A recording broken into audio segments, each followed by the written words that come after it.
Assalamualaikum warahmatullahi wabarakatuh. Halo anak-anak.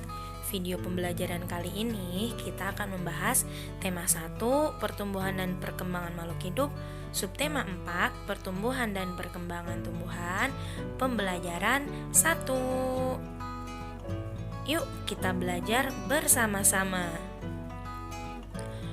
Perkembangbiakan tumbuhan dengan biji. Sebagian besar tumbuhan berkembang biak dengan biji. Tumbuhan dewasa akan berbunga dan menghasilkan buah. Di dalam buah terdapat biji. Biji berkembang menjadi tanaman baru. Tanaman baru tumbuh menjadi dewasa dan berbuah. Perputaran tahapan perkembangan tersebut membentuk sebuah siklus atau daur hidup. Nah, sekarang coba kalian perhatikan gambar bagian-bagian biji di bawah ini. Nah, di sini ada bagian-bagian biji. Yang pertama, embrio atau calon tumbuhan baru yang terdapat di dalam biji. Yang kedua ada kotiledon atau sumber makanan untuk calon tumbuhan baru. Dia juga berada di dalam biji. Dan yang ketiga yaitu selimut biji. Fungsinya untuk melindungi biji. Dia terletak di luar biji sebagai pelindung supaya biji tetap aman. Nah, sekarang coba kalian amati gambar berikut ini. Di bawah ini merupakan gambar bagan daur hidup tanaman semangka yang masih kosong. Tapi coba kalian lihat di bawahnya. Ada gambar A, yaitu semangka dewasa yang sudah berbuah besar. Yang kedua ada B, yaitu kecambah. Yang ketiga tanaman semangka yang sudah berbunga. Yang keempat atau D itu biji. Yang E yaitu tanaman semangka yang sudah mempunyai beberapa daun berjajar. Nah, silakan kalian urutkan beberapa bagian-bagian semangka yang sudah disediakan. Nah, sekarang silakan kalian simak gambar berikut ini. Gambar berikut ini merupakan bagan daur hidup tanaman semangka yang sudah diisi gambar beserta keterangannya. Yang pertama yaitu biji. Biji ditanam di dalam tanah. Kemudian lama-kelamaan dia berubah menjadi kecambah. Lalu kecambah itu tumbuh terus menjadi tanaman semangka yang mempunyai beberapa daun yang sudah berjajar. Kemudian yang keempat, tanaman semangka yang sudah berbunga. Dari bunga tersebut, maka semangka lalu akan menjadi buah semangka yang sudah manis dan siap dikonsumsi. Nah, sekarang setelah tadi membuat bagan daur hidup tanaman semangka, kita tulis tahapan dalam daur hidup tanaman semangka yuk. Yang pertama, daur hidup buah semangka diawali dengan biji yang dihasilkan dari buah semangka yang sudah matang. Yang kedua, setelah ditanam dalam tanah, biji semangka akan tumbuh atau berkecambah. Kemudian yang ketiga yaitu tanaman semangka akan tumbuh menjadi lebih memanjang dengan beberapa daun yang berjajar. Yang keempat, tanaman semangka akan menghasilkan bunga saat tanaman tersebut telah dewasa. Dan yang terakhir yaitu setelah terjadi penyerbukan pada bunga, terbentuklah buah semangka. Buah semangka menghasilkan banyak biji yang bisa ditanam kembali. Nah, coba sekarang kalian perhatikan gambar-gambar berikut ini. Gambar berikut adalah tanaman yang berkembang biak dengan cara tunas. Yang pertama ada daun cocor bebek. Yang kedua ada pohon pisang. Yang ketiga yaitu pohon bambu.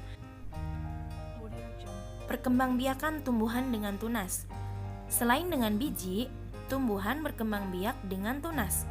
Tunas adalah anakan yang tumbuh di dekat tumbuhan induknya. Ada juga tunas yang tumbuh di daun induk. Contohnya tadi gambar tanaman cocor bebek. Salah satu contoh tumbuhan yang bertunas adalah pisang dan cocor bebek. Tunas pisang tumbuh dari batang yang ada di dalam tanah. Tunas pisang tumbuh menjadi tumbuhan baru di sekitar induknya. Sedangkan tumbuhan cocor bebek berkembang biak dengan tunas daun. Tunas cocor bebek tumbuh di tepi daunnya. Tadi gambarnya kan sudah dilihat ya. Lalu ada pohon bambu juga berkembang biak dengan tunas. Anakan pohon bambu akan tumbuh di dekat induknya. Batang pohon bambu itu banyak sekali manfaatnya. Di rumah juga kita sering melihat banyak yang memanfaatkan batang bambu. Nah, kita juga bisa memanfaatkannya sebagai sarana untuk bermain. Kira-kira bermain apa ya? Banyak permainan yang menggunakan media bambu, contohnya lompat bambu. Kayak gimana caranya ya bermain lompat bambu? Nah, perhatikan nih. Yang pertama, seorang pemain akan bertugas melompat.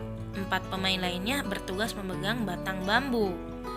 Lalu yang kedua, setiap pasangan pemegang bambu berhadap-hadapan dan menggerakkan bambu bersamaan. Kemudian yang ketiga, gerakan bambu dengan buka dan tutup secara bergantian dengan hentakan masing-masing 2 kali hentakan. Lalu yang keempat yaitu pemain yang tidak memegang bambu melompat-lompat pada bambu yang terbuka. Jangan sampai kejepit bambu ya kakinya.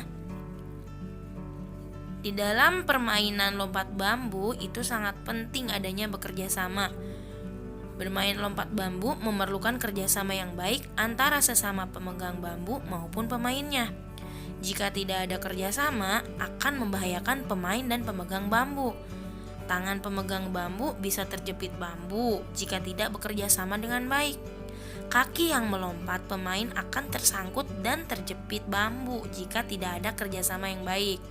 Selain kerjasama, konsentrasi pemain juga sangat penting saat bermain lompat bambu. Jika tidak berkonsentrasi, maka akan membahayakan seluruh pemain.